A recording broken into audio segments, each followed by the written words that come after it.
Okay, so in this week's guitar lesson, we have a short little micro lesson on blending the major and minor pentatonic scale by using a technique called the slidy lick. I didn't come up with that term. I actually got that I stole that from a guy named Christopher Henry, who's a mandolin instructor online. Great YouTube channel. And he does these little slidey licks with the mandolin. I thought that's the perfect term for what we're going to be doing. So we're going to be blending the major and minor pentatonic scales. Sounds kind of like this.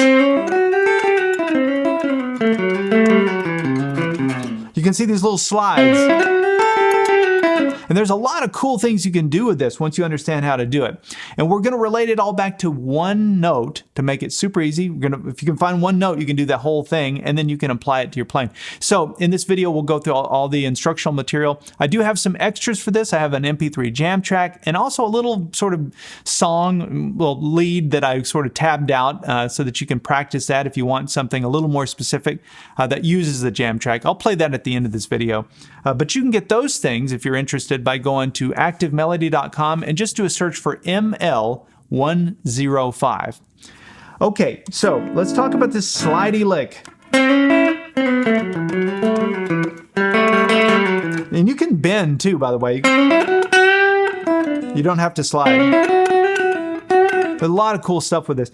So we're going to be blending the major and minor pentatonic scale to accomplish this. And I want to start with a single note. I like to do this just so we have a point of reference, and you can apply this. Once you understand where this is and how it relates to that note, you can apply this to any key. So we're going to be doing this in the key of A. And so our A note we're going to be looking at is right here, 5th fret, 1st string. And when I see that note, a few things illuminate for me on the fretboard. One, I can bar where I play that note, use the E shape here, and I can play my major bar chord. So that's an A major chord. I've also got my A major pentatonic scale pattern 2, which is those notes. It's really just the top 3 strings of it. That's really all we're going to look at. Those are the most important notes, in my opinion, for pattern 2 of your major pentatonic. And then you've got your minor pentatonic scale off of this same A note, pattern 1, which most of you know, right? So you have all of those things that sort of illuminate off of this one A note. And that's why it's important to kind of always connect everything back to some point of reference so that you can use it again. If you wanted to do it in another key like G, you find your G note and you can find all those other things. So instead of playing this full bar chord here, I'm just going to play the top 3 strings of it like that. And when I do that, I've got my middle finger on the 6th fret 3rd string. Now that's the major 3rd note of your chord. When I play an A chord, that's the major 3rd. If I flat that note, I have an A minor. So that's all a minor chord is just to take your 3rd interval. It's the 3rd interval of the major scale that makes up the chord. You just flat the 3rd to get your minor chord. So we're going to take our middle finger on that 3rd. We're going to come down to the flat 3rd because that's stepping into the minor pentatonic scale. And we're going to slide into the major like that. Just so, there's our first little slidey note. And then we're going to take our index finger, 5th fret, 2nd string, 7th fret, 2nd string. That would be your 6th interval of your major scale. And then we're going to do another little slide, this time from the 7th fret up to the 8th fret on that 2nd string. That's sliding in to the flat 7. So now we have, and you can hear some of those minor sounds blending with the major already. And then from here, we're just going to come up and hit this A note here on the 5th fret, 1st string. And that's really the notes that we're going to be working with. We're going to do them in a couple of octaves here. We're going to go up and down them, but that's kind of it. So now when I hit this, when I slide up to this 8th fret, 2nd string, let that note ring out while you hit this. So just make sure that this ring finger isn't clipping your high E string there. So you can do this. So we're going to go up and down like this. All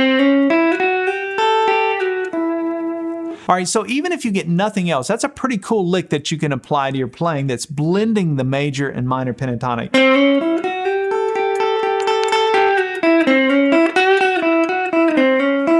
When I did that, the bend, I just did a half bend there instead of sliding. So you can always substitute bends instead of slides. You can do it for the, going from the flat 3rd into the major 3rd, or the 6th to the flat 7. So that's the first idea. Now we're going to keep walking down. So far we have. Now from here, we're going to go like this. We're going to go back to where we started on this 5th fret 3rd string with our middle finger, and watch this. See all the little slides? So from that 5th fret 3rd string, we slide back to the major 3rd, hit that 5th fret 2nd string again, and then we're going to come back to that 5th fret 3rd string and do a slide down to the 4th fret on the 3rd string, and then down to the 2nd fret on that 3rd string. So now we have.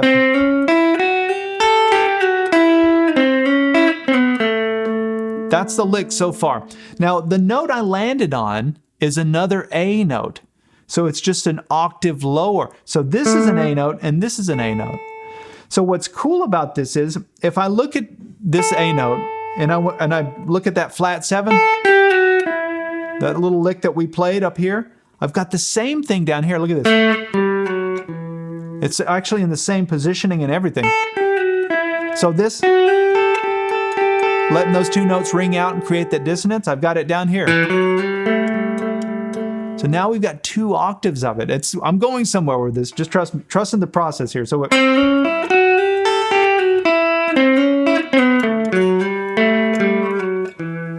now we're down to here.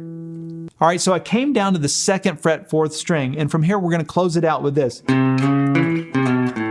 So I've got my ring finger now on the 3rd fret 5th string, slide up to the 4th fret, 2nd fret 4th string, a quick slide from that 3rd fret 5th string down to the 2nd, and then open A.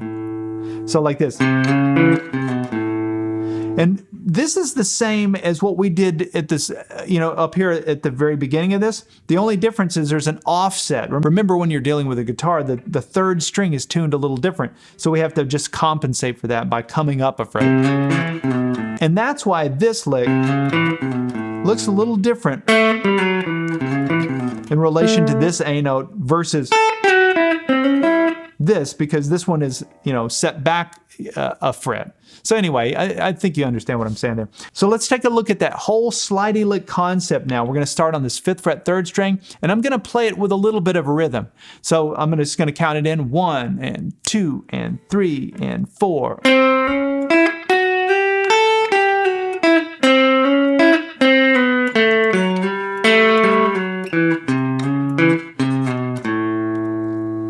Now you can also practice walking back up like this.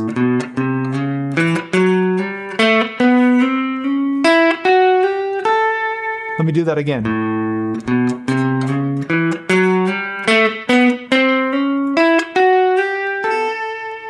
So that's just one way to get from the bottom back to the top. Let me put on a jam track. It's just got one note. It's just an A note that just repeats over and over again. I'm going to improvise a few things, but I want you to get some ideas from this that you can apply to your playing. Okay, so the jam track's playing. Let me start with my middle finger on this flat 3rd. That was the note we started with. I'm just going to kind of walk up from major pentatonic scale into minor and then back down. So check this out. Here we go. Hear it? Now notice I'm doing little variations on it. There's a little bend, half bend. Let's go down.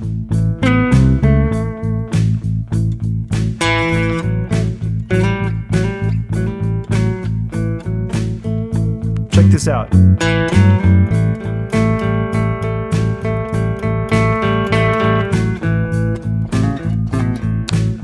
Let's go back up from the top.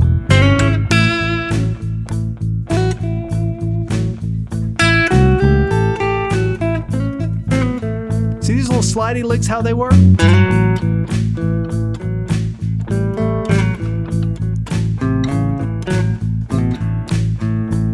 So just get creative with it.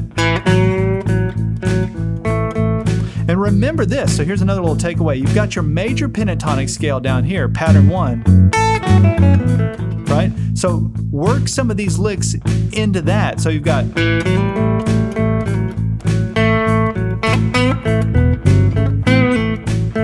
at that.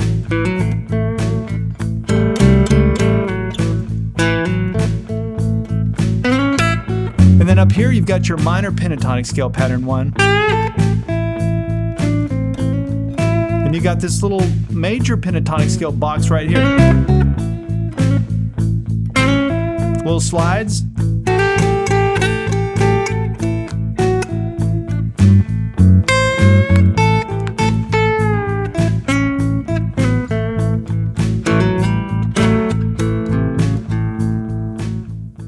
All right, well, hopefully this concept has inspired you and made you at least look at things a little differently. Maybe it's something you had never thought about before, but I want you to be able to take these ideas and apply them to your playing right away. Remember, if you want the jam track that I was just playing over, and also a little composition that I've tabbed out of kind of what I was doing there, I'll actually play it here in just a second. You can get those things by going to activemelody.com and just do a search for ML105. You can have access to that. Leave a comment below and let me know if any of this has resonated with you, if you've liked it or if you had a light bulb moment. I always appreciate it when people share those.